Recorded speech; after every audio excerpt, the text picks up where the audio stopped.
Alright, what is up guys? Today's going to be a pretty short, quick video, but I got something pretty exciting that I said was going to happen in the last video. I got my wheel spacers in. So, they are 20 millimeters thick. They came with extended bolts.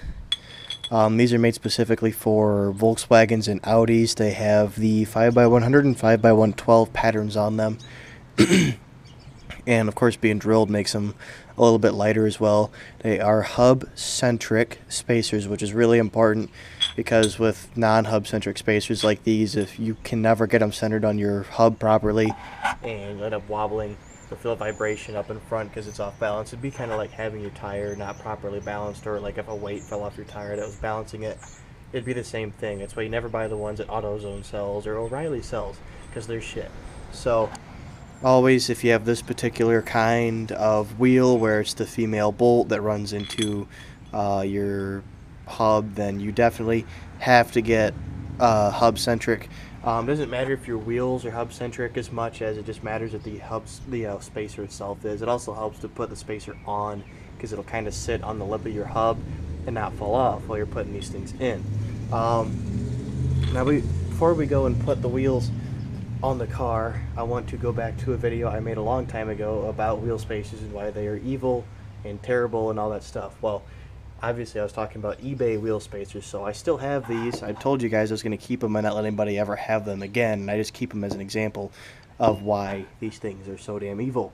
I want to touch on a few points once again because there's a little bit of confusion. I guess some people were confused as to what I was saying. First thing I said was you should only ever use wheel spacers for like clearance purposes or things like that. That's still true. That's the reason I'm using these, is because I hit my front brakes with my new wheels I got. Otherwise I wouldn't run these. Now spacers about this size, an inch or less, if you're really trying to get proper wheel fitment, you just bought aftermarket wheels, whatever. If they're proper wheel spacers, which I'll get into in a minute, I suppose you could use them, but I personally wouldn't, because these things scare the living hell out of me, and I really don't like using these at all, but I have no choice to run these wheels, and I did my research. So first thing you want to make sure is that you got high quality bolts. These don't have any markings on them, but the listing said that they were good bolts. I can't remember exactly what they were called, what the material is, but they're good bolts. If you got this kind, usually the best way to tell if they're good is to look in the back and look for hash marks. I don't know what that says 10.9 on the back. I'm not sure, maybe that's the length or something. It might be like, I don't know, 10.9 centimeters long, possibly.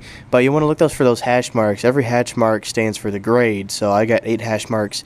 Means these are grade 8 bolts in here, which means the bolts are acceptable. They're okay to run on the car.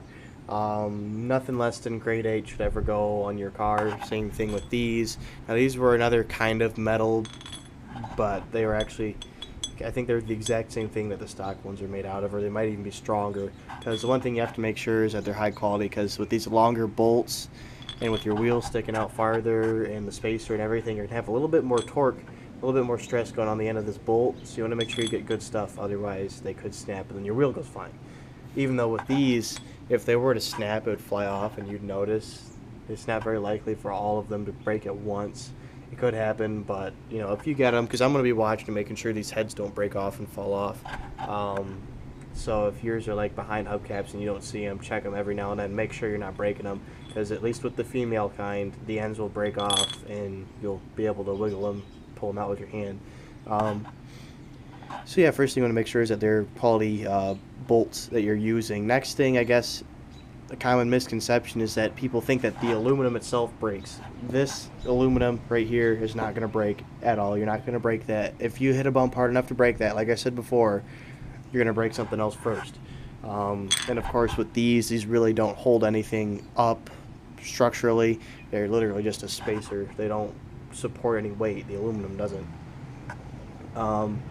So that's one thing. You don't want to go too thin of a spacer, even though a really thin spacer, if you have just normal lug studs, a normal really thin spacer, you shouldn't have to worry about anything if it's really thin. I think at half an inch is as small as you should probably go for this style. Anything less you can probably fit without having to worry about, you can just run them on your current studs and not have to worry about anything. So there's that. And the next thing you want to make sure is that it is hub centric. Now with this kind you could get away with it because it is lug centric inside, so it's still going to center, but there's no guarantee that since this is some Chinese imported piece of shit hub spacer, there's no guarantee that this whole thing is perfectly centered anyway. So you know, hub centric is always the way to go. If you're buying one, like I said, you could get away with this, but if you're buying wheel spacers, get hub-centric ones. Spend the extra little money, do a little bit more research, get ones that are hub-centric, and make sure they're specific to your vehicle. And this is the most important thing I'm going to go into, is with this kind, well, with both kinds, make sure you're running with these longer lug bolts, because you have to have, I think, like 6 or 7 rows of thread is like the minimum to be safe or something. I can't remember how many threads you should always have on your lug nuts or your lug studs. It was 5, 6, 7, something like that. It was quite a bit. Otherwise, the threads can pop out, which is what happened to me when I had my Jeep. So make sure bolts are long enough. And running this kind of wheel spacer, this kind of hub, is a lot less risky than running these, mainly because in the case of these things, they don't actually support any weight.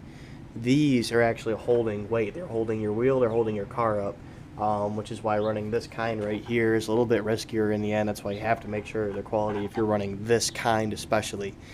So the problem I had with these, if those of you guys who are new and haven't seen the original video I made, which doesn't have a ton of views anyway, so you probably haven't, is that the insides right here were the distance between where the nut stopped and where my lugs were was too deep, and I couldn't get enough thread contact. These things are so deep inside of there. Look in there and see how deep that is. That's like 20 mils. It's about as thick as the spacers I bought, probably thicker, like 30 mils. That is ridiculous. That's almost like, these will never fit any car. There's no way some car out there, unless it's like a heavy duty truck or something, has studs this long to be able to run these fucking things, because even the studs that are in this wheel spacer right here are barely long enough to be able to thread another spacer on top of it. That's how bad it is. It is that freaking bad. That's how deep these are, which means that whoever designed these, whoever built these, has no idea what they're doing. Like I said, there's no care put in these things. These things, it probably cost them $10 or less to make a piece. They just mass produce the piss out of them, ship them overseas, and then suckers like me go and put them on their Jeeps and have a wheel pop off going around a corner. Because I put them on, didn't have enough thread contact, going around a right-hand corner, left rear wheel popped off. I got fortunate, I was going slow, there were no cars coming, the wheel didn't hit anything or anybody, Jeep didn't roll over, and it was four-wheel drive, so I was able to put it in four-wheel drive and scoot it into somebody's driveway, dragging my drum brake on the ground. And wasn't stuck in the middle of the road, because I was literally in the middle of the road when it broke off. So yeah, eBay wheel spacers like this, never. These never run these. These have no business on any car, ever. That's why I've kept these. That's why I haven't tried to sell them. I'm not going to be a dick and sell somebody these death traps, because they're terrifying. So that is the end of my rant about wheel spacers. I want to just touch on that once again in case anybody wasn't clear, or if you've never seen that original video I made.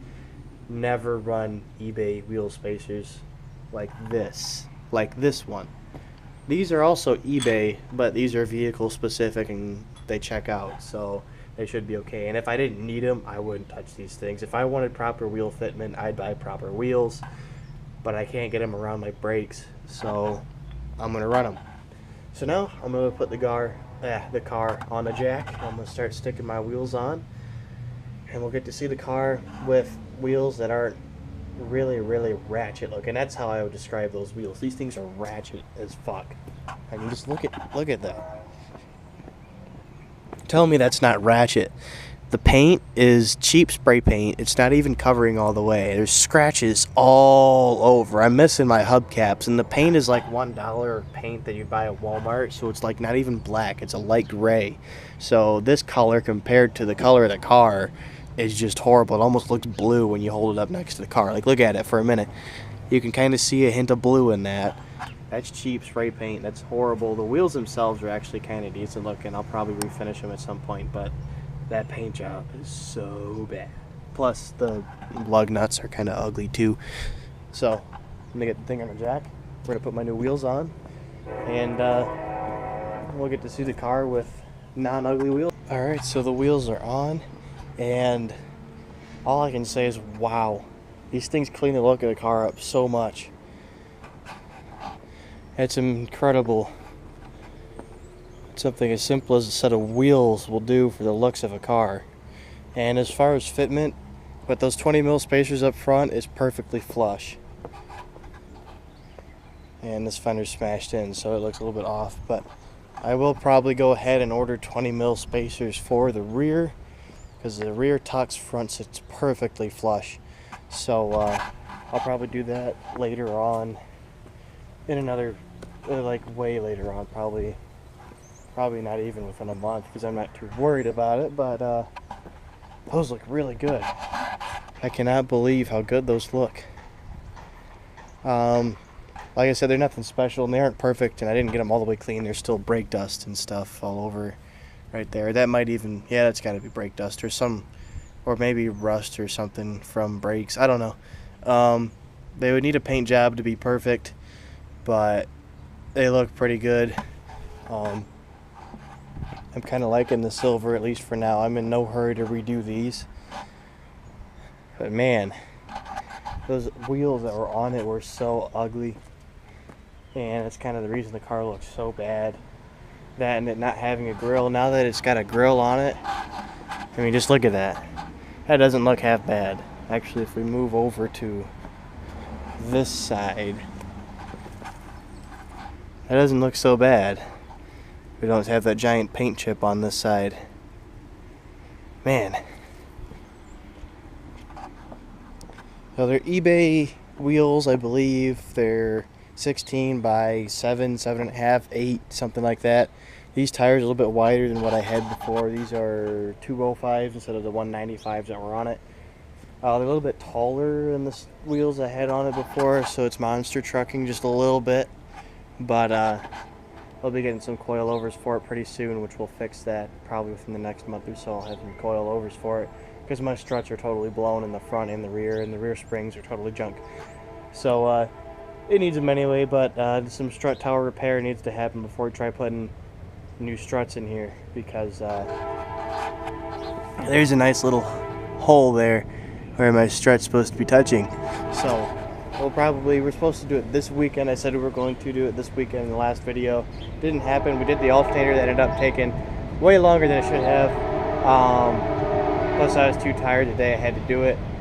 So we'll be doing that this weekend. We'll be doing the passenger side. I don't know if we're going to do the driver's side or not, because the passenger is the worst one and it's the easier one to get to. And it's the only one that's actually separated from the frame of the car. So the driver's side isn't nearly as bad. They could probably wait a whole year or two yet, but they can at least, I don't know, we'll see. But passenger side strut tower is going to happen. But like I said, the car looks so much better. The wheels were definitely worth the $140 I spent on them. The tires aren't that bad. This is the lowest tire, and it's got some weird, like, positive camber wear on the one side, and my alignment's actually pretty good on this car, so it shouldn't be an issue. Or it might have been this tire, I'm not sure. It was a back two are in really good shape though. So yeah, so that's gonna be it for this video, guys. I want to thank you all for watching. Make sure to hit that like button and subscribe for more, and I will see you guys in the next one.